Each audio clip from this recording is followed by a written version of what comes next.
It's like quietly scandalous, which I love.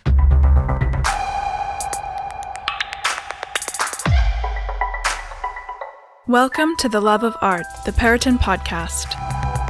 Here, artists speak about other artists that fascinate them.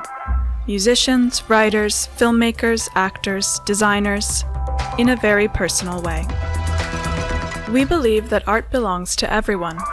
As French sociologist Pierre Bourdieu wrote in L'amour de l'art, culture is not a privilege bestowed by nature. If everyone had the means to obtain it, it would belong to everyone. Nikki Maloof's paintings depict the world hidden within the mind. Imagined interiors and animals become proxies for the human experience. Her subjects often convey existential loneliness, yet are buoyed by humor, capricious painting, and the use of a saturated palette. In this episode, she talks about Italian painter and stage designer Domenico Gnoli. Enjoy! I grew up in Peoria, Illinois, which is kind of like smack dab in the middle. Not many museums or things there, but whenever we would go to places like Chicago or New York, we would always see art because from a very young age, it was pretty clear that that was the thing that I was really interested in. I was always drawing. I was always making things as a little kid. And it's really how I kind of like navigated the world from a very young age. So it was definitely part of my life. My mom is actually a very good artist in her own right, but she's mostly done a lot of like kind of handcrafted things, like a lot of knitting and needle pointing. But she actually can draw very well, and I think is probably the source of, I guess, where my talent might reside. Up until high school, I was really just self-taught, and then in high school, the Art Institute of Chicago, the school there has a summer program for high school students, and you can go and like live there. And that was, probably very formative for me. But really all my life, I kind of like identified as an artist and really wanted to do that. So it wasn't really like surprising that that's what I went into. I also am from a big family. So I have 4 sisters. So I feel like when you have a big family, you tend to like find some niche that's your own. And that's definitely what happened with me. I went to Indiana University and studied painting there, and I really wanted to come to the East Coast. I wanted to move to New York, so I was from the Midwest, and I wasn't really sure how to do it. I wasn't brave enough to just jump into New York, so I was like, well, I'll go to grad school, and then that will lead the way. And so I'm going to Yale, and then after Yale, I moved to New York and got a job working in an artist studio. While I was there, I would try and see as many shows as I could. And I think the first time I saw a Domenico Gnoli show was like right when I first moved to New York, like right around 2012. And it was, I think, one of the first shows that had even been made of his work in America. It was at the Gallery Luxembourg in Diane.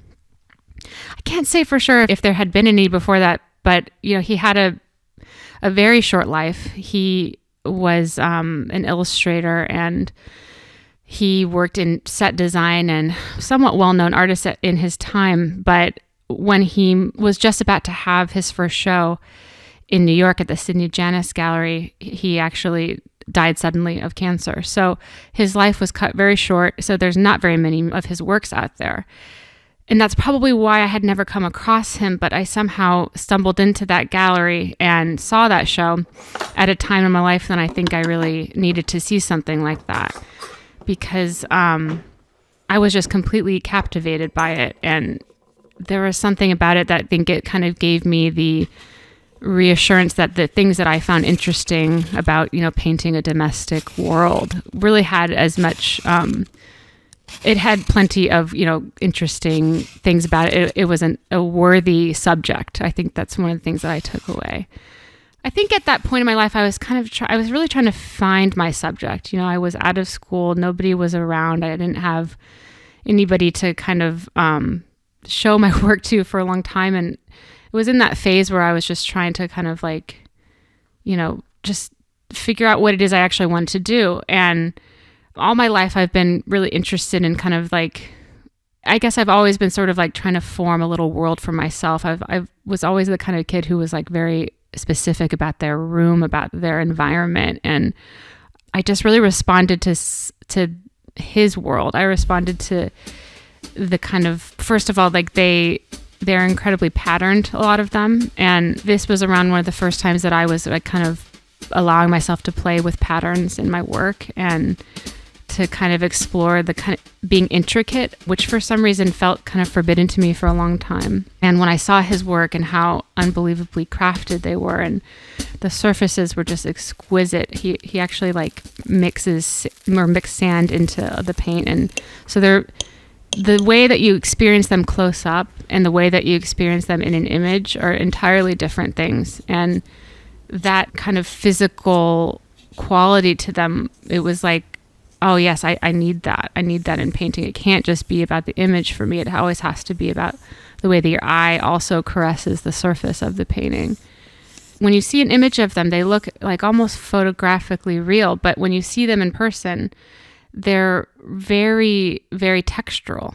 And there's like, different kind of levels of texture on them. I actually have no idea how he did it, but they're just incredible in person. They're a really beautiful object in itself, outside of just being an amazing, strange, uncanny image. I think I was really touched by the kind of, there's a tenderness to them, but also at the same time an austerity. I guess I felt like they were very poetic, like they say so much with not very much. And they're very compressed, and they're a bit in their own world, like as far as like how he lands in like the lineage of the artists that he was around at that time. Like he was really kind of forging his own path, because when he was making the work, it was kind of like on the cusp of arte povera and then pop art in America. And he doesn't really fit into either of those categories. So that was also, I don't think I fully grasped how special it made them at the time. I think I was, when I saw them, I was really just reacting to them in kind of like a very direct and personal way. But I think about him now and his kind of, in a way, courage to make work like that at that time certainly adds to the power of them, I think. My favorite artwork is probably, he made several beds, and one was in the first show that I saw, and it's simply like a blue bed with just an incredibly beautiful pattern on it, and it's quite simple, but it sticks in my mind. It just like I can see it always in my mind's eye. And then another, but I think it would be between that one and this one that he did of a couple in bed. So it's like they're kind of obscured and you don't see them right away, and there's just the tiniest sliver of them, but you see their silhouette, and it's like a bit scandalous. People often want to call it like pop art, but to me it has nothing to do with pop art, because it's so much more like intimate. Pop art always feels very like kind of cold to me, and he's the opposite of that. They're warm, I think, for sure. He grew up around art in Rome. His father was an art historian, so he clearly experienced a lot of painting. I know that he had a very prestigious career designing sets, and also was involved in illustration, and so he had a very lively, very art-filled life. And then I'm not sure if I think he was maybe on the cusp of moving to New York when he came to have his first show, which Sidney Janis was, the top gallery, so he was just about to break through. And it's just, I'm always tortured by the thought of like, oh, what would he have done later? It's just, we have to be thankful for what is around and the fact that it still exists, obviously, which is a feat in itself. But it's tempting to always, think about his biography when you're looking at the work too.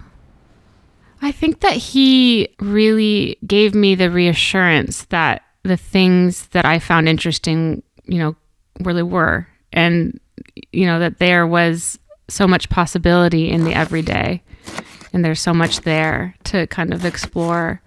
It may seem sometimes like it's like a boring subject, or, a subject that's not serious or not like, deeply intellectual. But for me, when I saw that work, it just gave me so much confidence. I also think about paintings as like similar to a home in that you collect so much of the world around you, of your environments, and you put them in, for me, I put them in my paintings. So objects and patterns and colors and things that like I'm just deeply attracted to, that's the receptacle for them. And that's how I kind of like process my experiences. So when I'm making paintings, the process is basically that I make a pretty intricate drawing, something that can become a blueprint for me. And then after that, I basically take the drawing and I try to get some sort of sense for what the color world is going to be. And sometimes the color world is dictated by like how I want the painting to feel, like what kind of mood I want it to be. And sometimes I just, I'm attracted to some color at the time and I just really want to find a way to use that color. And so then once I have a kind of a color idea and that plus the blueprint, then I can start the large painting, because they take me about like a month to make. So I really don't like to like necessarily not know what it's going to be. I like to kind of be able to sit back and like really dig into it. And so they're pretty planned. I think I used to plan them much more strictly, and I'm a bit more free now and playing a little bit more, which has been really fun. You always have to have fun, and people don't tell you that when you're starting. It's like art is serious, but no, art has to be fun actually, or else like we're not having fun when we're looking at it. At least for me, I look at artists that I think I can tell are really enjoying what they do. I think Domenico for sure enjoyed what he did, or he would never have been able to make those. So you want to feel the pleasure.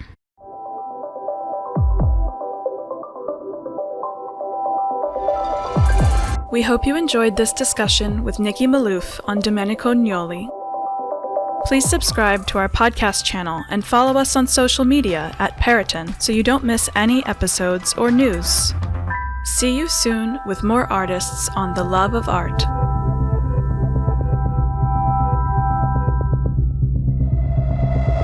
He's my long ago crush. He was so handsome. Oh my God.